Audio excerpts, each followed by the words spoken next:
Hello, everybody, and welcome back to another episode of the Sexy Business Podcast. As always, I'm one of your lovely hosts, Lewd Neko, and joining me is my co-host, Spooky Dangerous. Hello. And today we are going to be doing another interview with the very well-known artist, Combo. Say hello, Combo. Hello. Thank you for having me. Absolutely. Now, before we get started into the questions, we like to give a chance to sort of introduce yourself. So to those in our audience who may not be familiar with your work, how would you describe what it is you do? So I mainly focus on, I like to say disaster buy stuff. No, Amazing. I generally love to draw. I'm more of a pin-up artist at heart. But I of course draw all kind of not safe for work stuff, and I tend to focus on again on the disaster buy aspect, maybe like some inner conflict of gender and like feminization, femboys, trans stuff, queer in general. Awesome. And that's something that definitely our audience is very familiar with. As you know, Spooky works on a lot of games that deal with things like fuda, feminization, femboys, all sorts of funky gender play. And we've actually had, I think at this point, a majority of our interviews have like touched on that topic in some way. So you're in very good company here. Now, we always like to start off by sort of talking about like your origin story, like your hentai spider bite, like thinking back to, your past or like your childhood or things like that. Like what was like your introduction to like hentai, Rule 34? Like do you remember or have any like formative experiences that really brought you to this sort of genre? Okay, I was kind of a late bloomer with porn in general. I grew up with a family that wasn't exactly like strict. It was a very liberal family, but they were still like Christians, Catholics, and they were like, always warning me of the dangers of the internet and, and stuff like that.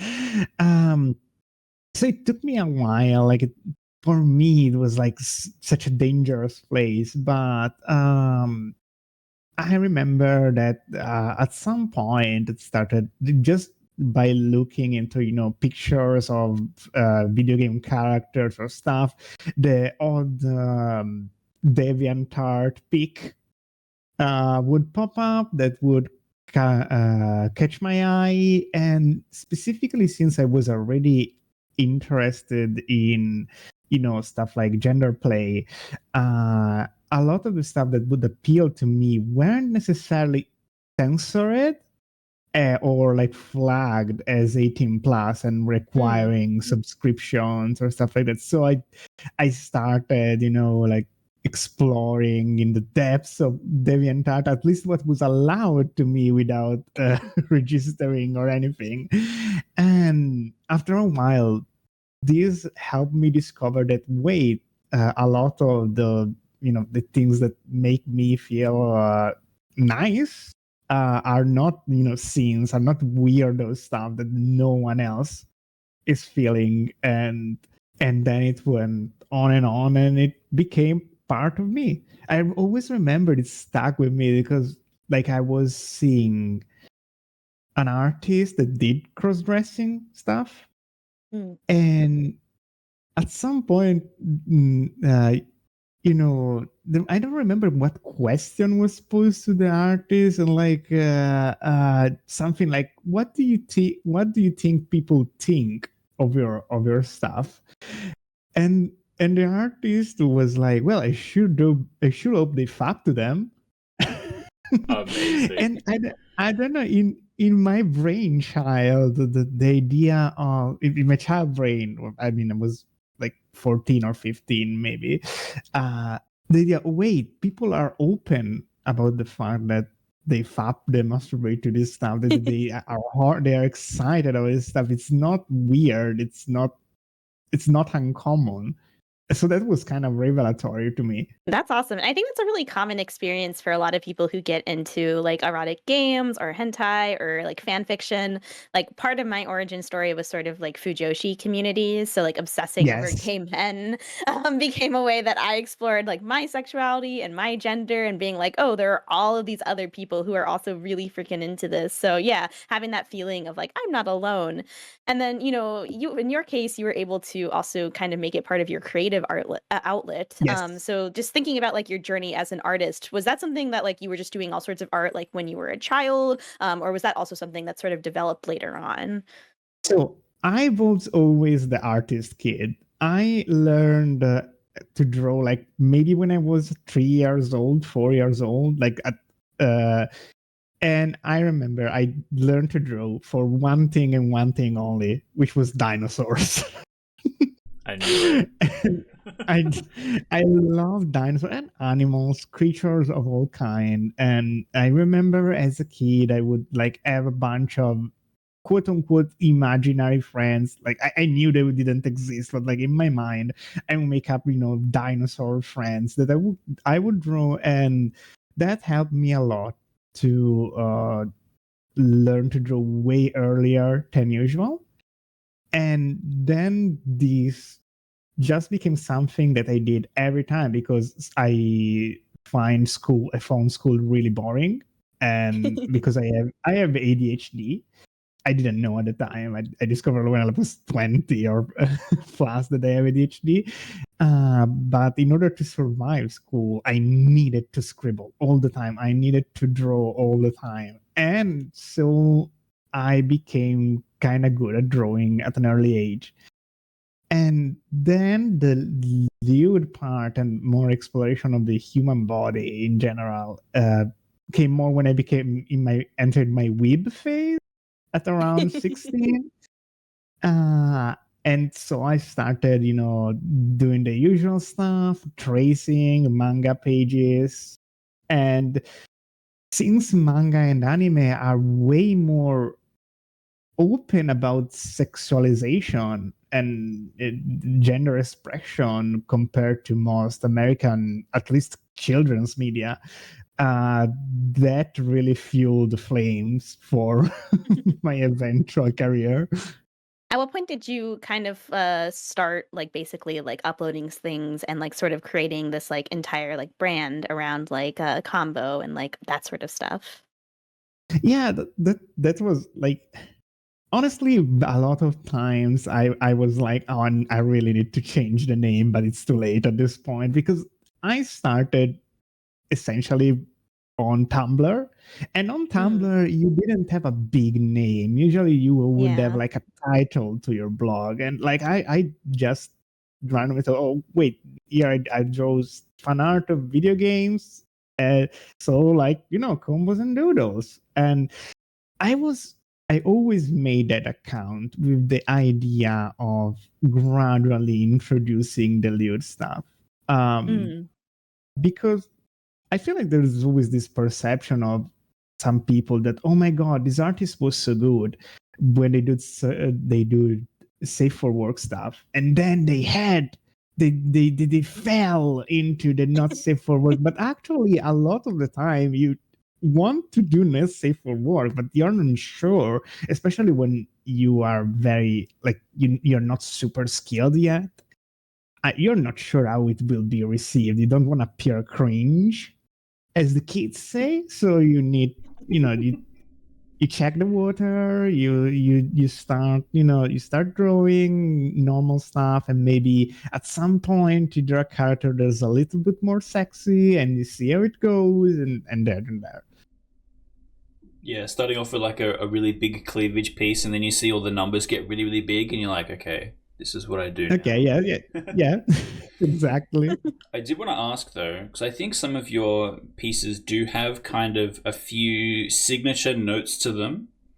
I do want to cover some of that kind of stuff. I feel like you have a lot of gold motif in a lot of the stuff that you do, but we do also see. I feel like Femboy Link is like a really Yeah, yeah, often recurring character, and I actually saw yeah.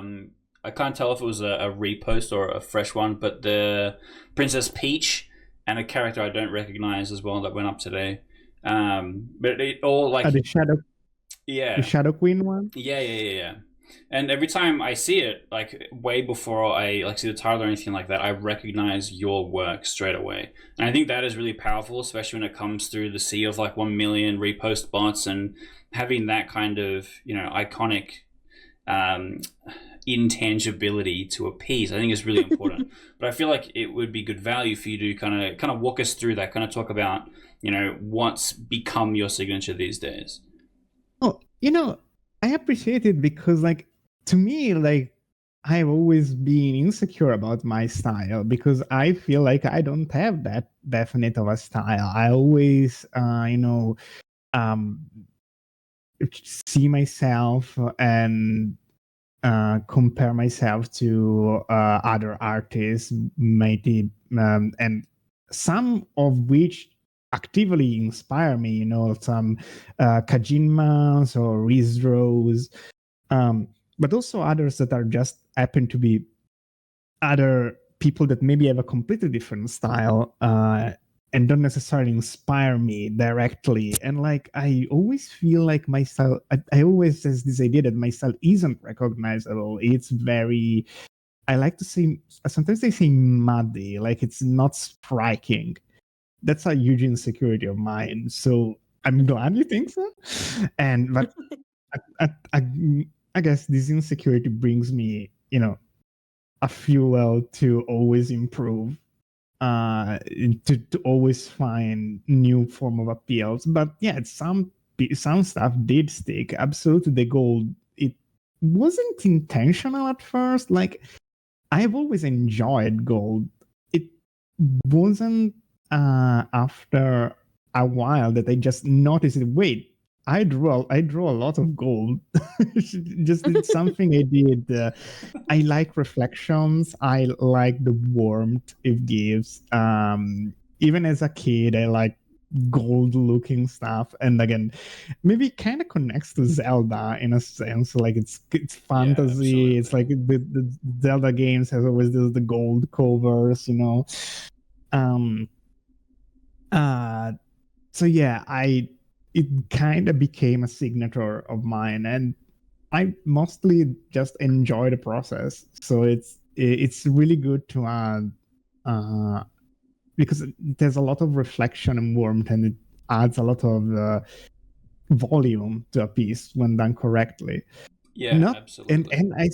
And I still feel like I have a long way to go with gold, because gold, like metal texturing is such a complex things to capture, and like I can do it appealing, but I'm still lack the true energy of fully capturing it. And yeah, as for Fanboy Link, yes, Link is absolutely one of my most recurring characters, because even as a kid, that felt like a character that spoke to me in a way uh, and like in retrospective, I now understand it's intentional, because I have a developer's interview where they say, "Oh, we actually want Link to be kind of androgynous and kind of encapsulating this." So in a way, that character spoke to me. The fact that even before the games actively had cross-dressing in them, it always kind of like the jokes about Link having a skirt, or Link being Zelda, the names and stuff, the dynamics. It always resonated with me even before entering my full I must draw feminization for a living arc. And I was about to say something, and oh yeah, it shocks me. So for that reason, it shocks me, because like I hear a lot of my fans saying that me and Fagtrap, because Fagtrap is always bad with Fanboy Link, we ruin the quote unquote our their perspective of Link. We and like it's so shocking to me that someone would consider me like a trailblazer of Link feminization, because in my mind I'm standing on the shoulders of giants. Yeah. But what I saw mostly, I guess, was like, for example, I remember as a teenager and looking up Link art, I would see amazing yaoi art of Link. But if you'd ask me what the name of these artists, they're kind of lost to time and to me, because like they were also maybe mostly Eastern artists. That I in Eastern website I couldn't read, so it's really weird to me, that interesting that some people actually think I might be an early adopter of this one. To me, it was like a tradition. Well, I think recently FudTrop had all of it taken down by Nintendo copyright claim, and so now I really only see them posting May from Overwatch. So you might They just have a separate account. Oh, They have really? a separate account. Yes, Okay. they have a separate account for the Nintendo stuff. Yeah, because I think it's and we see the same stuff kind of with Uma Musume, where and kind of the community enforces it a little bit as well, where they're like, stop drawing gold ship with a gigantic horse cock because they'll come and get you. So I wonder if there's like a risk versus reward kind of a problem there, where you go, okay, I know everybody loves femboy Link and in like Locked Tight and the Chastity Cage and all that kind of stuff, but Shigeru Miyamoto is going to show up on my house with a sword. You kind of have to balance like how well the reach is going to be versus the risk of potentially getting it taken down. Like, have you actually had any of your stuff taken down? Yes, I've had a big takedown streak. I would say like 3 or 4 months ago. Okay, so pretty recent. Yes, again, I am not sure if it's by Nintendo or by a Nintendo impersonator, because there's because something. Okay, I have this OC named Takoko, which technically is based on the Splatoon Nintendo IP. Oh yeah. But in time, it became basically a separate character, And I basically never mentioned that he's from Splatoon. Most people forget he's from Splatoon, and like I never reference much of the actual Splatoon universe in the art. It's just a guy girl with tentacle hair, and I've always gone suspicious because like Nintendo, quote unquote, flagged and took down a lot of Takoko art too. And I feel like no Nintendo intern could ever understand that art is from Splatoon, or could ever argue that art is so. I wonder if it was an impersonator that uh pull the trick. I'm not sure. Anyway, I had to.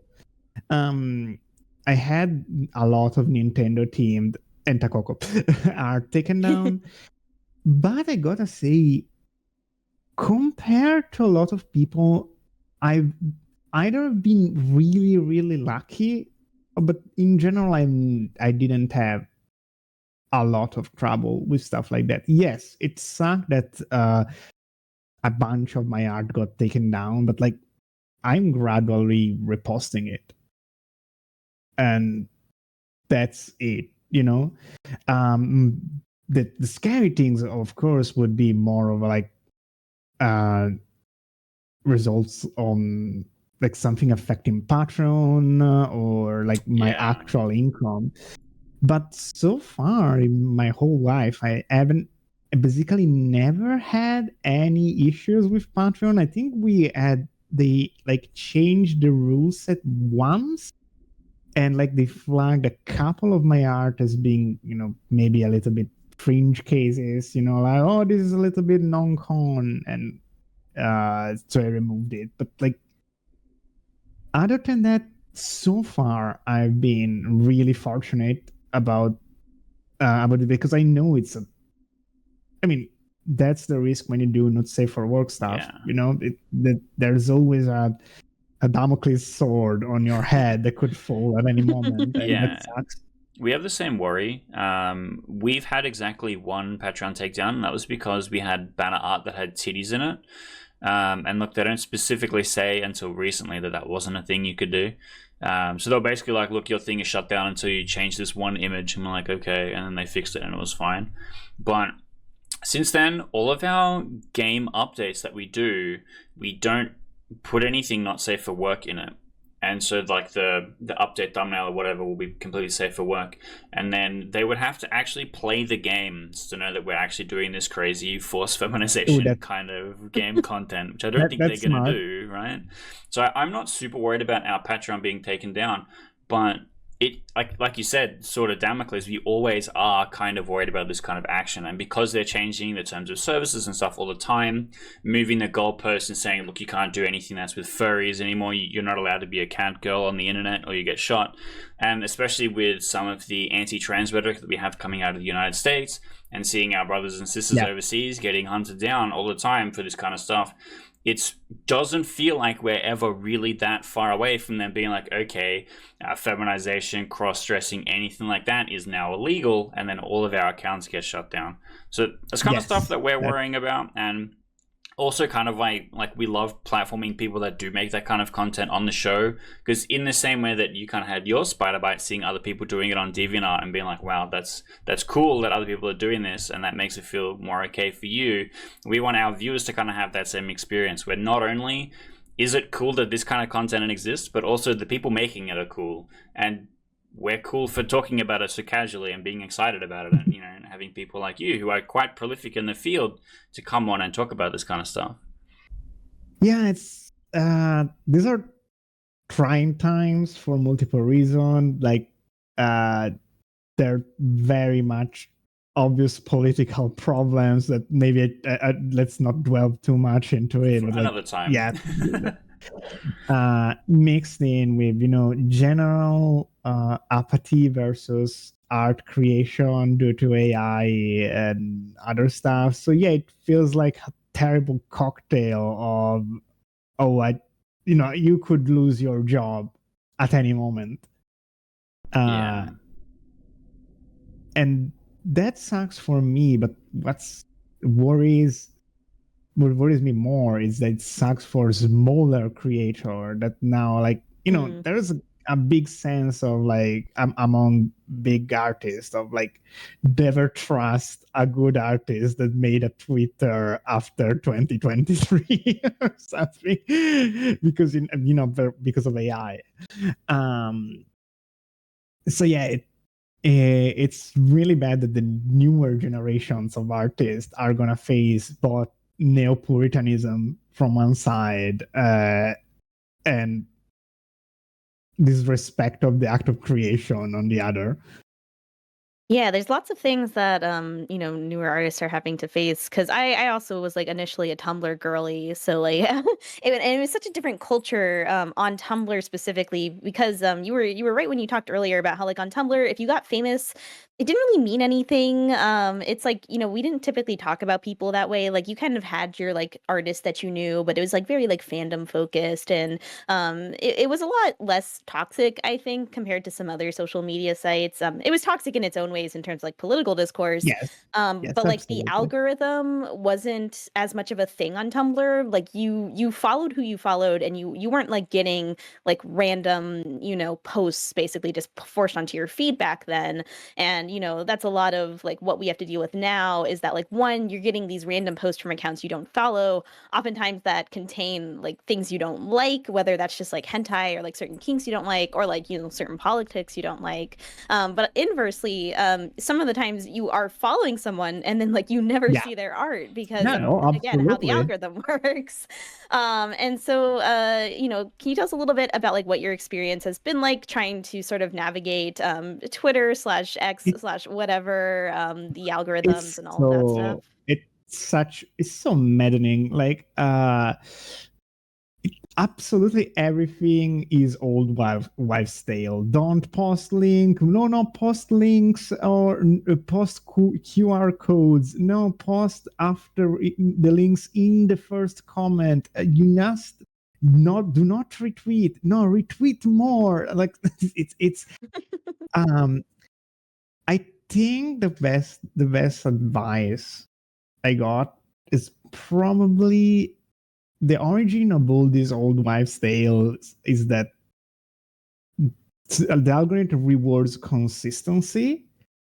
So when you do the same thing over and over, the algorithm rewards it. And when you start having a little less, what do? You kind of say, oh, wait, this is not hitting anymore. Let me try something new. And when you try something new, it all crashes down until you find a new streak. But yeah, again, I do not understand it. No one understands it. So many people tell me that they never see my art, despite loving my art and like being happy every time they see my art. So, and that's why, like, one advice I give to everyone is absolutely do repost and do not mention they are reposts, because if you mention they are reposts, the algorithm will immediately no, we're not going to show it to anyone. But if you don't mention they are reposts, this is very likely that people will see that art for the very first time. It happened to me that sometimes the repost would do much better than the original post because the algorithm just rolled a good number for some reason. But yeah, it sucks. Again, especially it gets like when your focus is just numbers growth, like following, that's a little bit more understandable because like you just need to be consistent. After all, if you just do art and do it consistently, your number will go up. It's impossible that it won't go up somehow. The big issue is trying to then translate those big numbers into a livable wage. Because again, as not safe for work artists, Twitter Blue does nothing for us, essentially. Not that I would be happy to give Elon Musk money, but but yeah, I don't think not safe for work content creator can get paid by views on Twitter, so that's not an option. And not only sites like Patreon, Subscribe Stars are dangerous in their own right, but then it's just making people see those damn website is the hardest part. Like I have had people like 4 years after I started a Patreon and me advertising it all the fucking time to the point that it was like, oh my god, people are gonna picture me as greedy as fuck for that. People legitimately say, oh, you had a Patreon? I didn't know. What do you mean? Yeah. That's another, I guess, advice that I will give for anyone. Don't be afraid to shield your websites. Like I think there is this idea in many people, especially at the start, that asking for money is such a bad thing, and so like advertising your Patreon is a bad thing. But trust me, like most people will not see that fucking link. And any person that sees that link is not gonna be bothered by it. Well, you got to think about it how the OnlyFans girlies do it on Twitter, where under every single post that they make, they've got a reply that just is the OnlyFans link. But then they'll also have like I'm doing a sale, or this set's coming out on this day, or something like that. So part of it is just kind of learning that marketing and like finding a way to encourage people to want to click on the link. Like this is what you get if you sign up for Patreon or whatever. Yeah, exactly. But the link itself, again, maybe this is an old wives' tale, but the links itself can get deboosted or deboost or like the shadow ban your whole channel. And also again, the kind of we don't know what side, because also I also have like an OnlyFans as a side job, I guess, side hustle, and streaming and stuff. A bunch of little side things in order to make the numbers go up. And you never know what links will be popular, how you gotta do it. And like sometimes again, it's not what you're selling. Like some people like, again, I stream on Twitch, I stream video games and art, and I post a big tweet with the image on my streaming out all the fucking time. And I'm always thinking to myself, man, am I annoying? Am I like, are people tired of like me advertising that? And then without fail, it was like, oh my god, you streamed this game? I didn't get the notification. I wanted to see it. Like, come on. Yeah. Now, because I do think this does lead on to the algorithm question itself, and we did kind of hint about this before, but you also do regularly still draw dinosaurs, and I did want to talk about that a little bit, because I feel like, first of all, it is safe for work. Yes. I've yet to see any not safe for work dinosaurs, just in case there is any. And it's not... I mean, I would say now it is part of the brand, but I would say it's not part of, like, if you were consistently posting the exact same thing forever, this would be different from that. And I'm curious to see, is that something that you feel like your fan base just skips on and you're doing it for you because you enjoy it and you don't care if people like it or not? Or you do feel like there's people like me that have kind of seen it and gone, actually, that is really cool, and they kind of respect the artistry of it? It's both. Like, I mainly started, I'm getting old. I'm 30. This year, like, it was kind of New Year's resolution of like, you know what? I should make child me happy. I should not let kid me down, and I should get back and draw some dinosaurs because I love it. I still love paleo art. I love creature design. I love kaijus. I love monsters. I love all that. We love Godzilla over here. and therefore it was like, okay, let me take one time a week, I will do a little art. I will take this opportunity to draw one little prehistoric creature art a week. And again, the art keeps flopping, like, and the art is very skippable. But at this point, I have seen a bunch of people that maybe it's not numbers, but people that are really happy that I do this because that's interesting. Not many people do that, and especially not safe for work artists. And sometimes, and like, it kind of also gives a hook of conversation with safe for work artists. I have had a couple of good conversations with safe for work artists, and it always warms my heart because, like, oh my god, okay, this cool safe for work artist is down to talk to me, even though I'm the shadowy dark alleyway figure. This should not be interacted with. Making friends, getting to talk about dinosaurs, it's the best. Yeah. All right, now we are kind of running out of time here because we don't want to keep you here forever. But we do have one final, very important question. This is Neko's favorite question asked. He's been dying to beat this out of you the entire episode. Neko, do you want to fire away? Who is your favorite husbando and or waifu?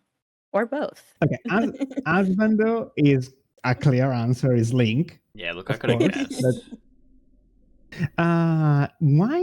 Waifu is a little bit trickier. I remember my first waifu was Soifon from Bleach, believe it or not, which is a very niche pick. Yeah, for sure. I would say Bayonetta, maybe nowadays. Yeah, but it's still more of a complex. It's still more of like a variety pick of girls ranging from Pauline from Super Mario, Bayonetta, Samus Aran, a lot of characters. Classic Nintendo fanfare. Yeah.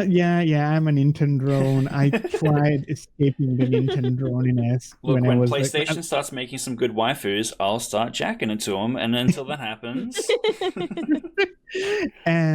but yeah, Asmando will always be Link. It's my favorite little victim. amazing, amazing. All right, well, before we let you go, do you want to tell everyone where they can find you? Tell them about Twitch. Tell them about Patreon. Tell them about everywhere. Okay, so you can find me on Twitter as Combos and Doodles, on Patreon as Combos and Doodles, on Twitch as Are Combo, and where I stream both video games and art, which is a new thing I'm trying to do also beat the AI, gotta go live stuff. And yeah, that's it. I really hope you check. Also Combos and Doodles on Blue Sky. Basically the same content as Twitter. Amazing. All right, Neko, now it's time for you to tell everyone in the audience what buttons to click. Everyone's got to stop and listen to their favorite mommy dom right now. All right, everybody. Now's the time. You've been listening to all of us talk about, porn and drawing and stuff like that. So you should give this video a like. You should be subscribed if you aren't already. And as you mentioned earlier, algorithms are evil, and most of our videos just don't show up anywhere, which is why you have to hit the bell so that way you can actually get notifications, because we are uploading on a weekly basis. Also, feel free to leave a comment down below. Tell us what you thought of the interview or any of the things that we talked about. And you can also always leave us suggestions. So if you have a particular game that you think we should check out, or maybe you have a favorite artist you think we should reach out to, or anybody else who you think would be interesting to come onto the show, we do appreciate those kinds of recommendations so we can look into them. And then you should also, as Combo just mentioned, all of their various socials, give them a follow, go watch them on Twitch, go support their art and all of that cool stuff, because they have some really sexy, awesome art that we can't show on this website, but you can go find it yourself. All right. Well, thank you so much, Combo, for joining us, and thank you all for watching. And we will see you next time on the Sexy Business Podcast. Bye, everybody. Bye-bye.